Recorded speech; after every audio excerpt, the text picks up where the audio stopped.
Yung nag-video natin, kung siya yung matutong magkabit ng busina. So tuturuan kayo kung paano ang basic wiring installation at pagkakabit ng mga busina natin. Loud horn. So ito ipapakita ko po is universal po ito kahit ano pong motor to o sasakyan. Basta may dalawang...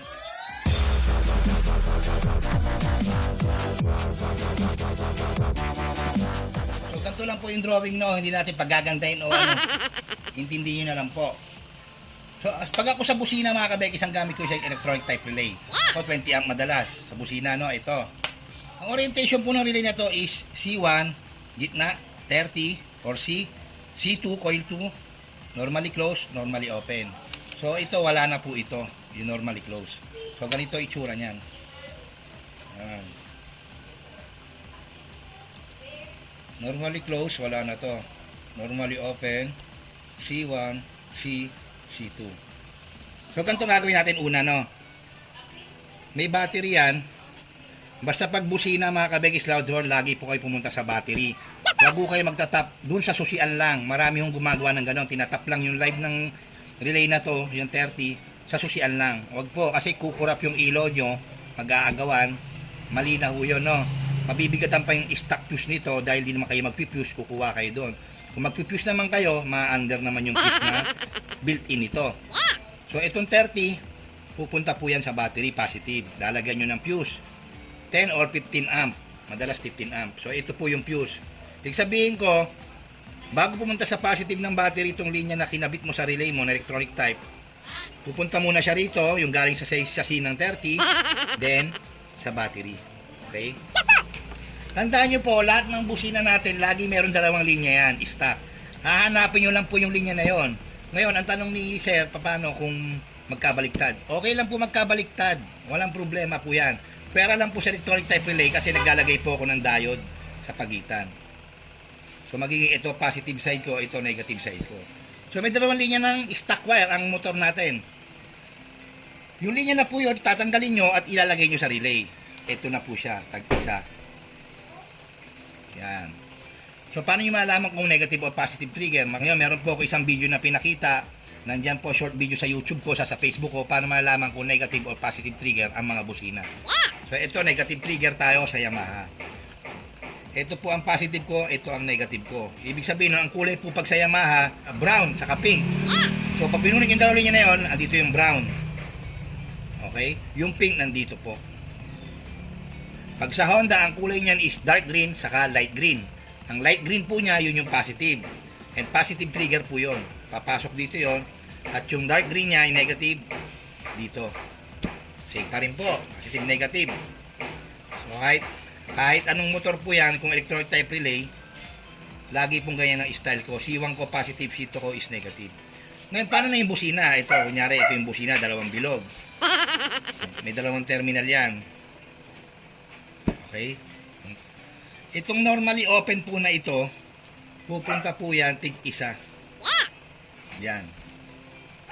Kahit saan po dyan, mamili na kayo kung saan, pwede po yan, baligtaran naman po yan, mga busina. So, ayan, tag-isa. May natira pong tag-isa pa. Pupunta po yan, as much as possible, body ground. Ito po, yan, ground. Ganyan lang po kasimple. Universal, kahit ano pong motor yan, kahit sasakyan po, ganito lang ang ginagawa. Wala nang iba. Sundan nyo lang po tama ang procedure. Okay? Yung iba nirekta sa battery. Ito mga to. Pwede rin, pero ako, dito ko ilalagay yan. Kung saan ako nag-body ground, magdadagdag ako to body ground din. Connect sila dyan. Hindi po ito tatakbo sa akin diretso battery. Lagi hong ganyan ako. Grounding ang body ground po ako naghahanap, tapos susuplayan ko siya ng ganyan. Okay. Ngayon may mga businang isa lang ang terminal. Ito kunwari, isa lang. Madalas siya sa mga kotse. Meron yan. Paano mo ngayon i-wiring ganyan? Same pa din po yan mga kabekis. Itong normally open na yan, dyan pupunta yan. Ito po, dapat po ito nakapits po sa mounting sa mga chassis. Yun na po yun. Wala akong mababago. Ganyan pa rin yan. Kahit one terminal lang yan. Positive po ang papasok dyan. Kasi Positive yung naging C mo, kinuhaan mo nito, siyempre ang lalabas dyan is positive din. Hindi naman pwedeng positive pas lalabas negative, hindi pwede yun. Unless itong yung C mo o yung 30 mo, sa negative pumunta. Siyempre lalabas dyan negative pa rin. Okay? Ngayon, kung Bosch relay ang gamit mo, ganyan, Bosch, okay? 30, 87, 85, 86, kunyari ganyan. Same pa rin po, yung 30 sa battery, pupunta, may fuse. Okay? Ito po ang coil, trigger. Ganun din po yan, yung stock na linya po, papasok dyan. Diba? 87 po ang gagawin nyo, sis Bosch relay po ito. Mas maganda gawin nyo, tag-isa yan. Sa isang terminal, tag-isa. Negative nito, ganun pa rin as is, body ground, battery, grounding. Universal, kahit sasakyan, lahat po yan pare-parehas. Wag po kayo malilito sa pagkakabit ng mga busina. Ngayon, kung gusto nyo malaman paano magkabit ng passing horn nito, yung sumasama yung mga ilaw, meron na po sa YouTube channel ko noon, passing horn, type nyo lang, passing horn, nandun po yun. Style ko paano ko magkabit ng na sumasabay ang ilaw pag bumubusina. So, ito po is yung basic lang.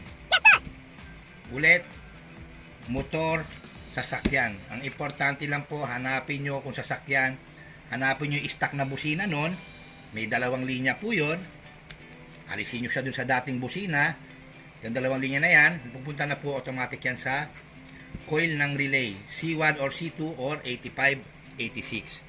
Kahit magkabaligtad po, pwede yun. Unless may diode, electronic type relay ko, hindi mo siya pwedeng baligtarin kasi nga puputok yung diode. Okay? Sa mga kotse, meron nga ulit merong mga businang isa lang. Same din po ang procedure niyan. Alisin nyo yung stock, bunutin nyo. Siya po ang ilagay nyo dito sa positive trigger ng coil nyo sa relay. So mga kabekis, ugaliin pa rin po nating mag-double check sa mga wire natin sa mga busina kung positive or negative trigger ba ang output papuntang busina. Kasi sa mga kotse po, sa horn button po niyan is negative po yan. Pero pagdating po sa busina niya, positive na.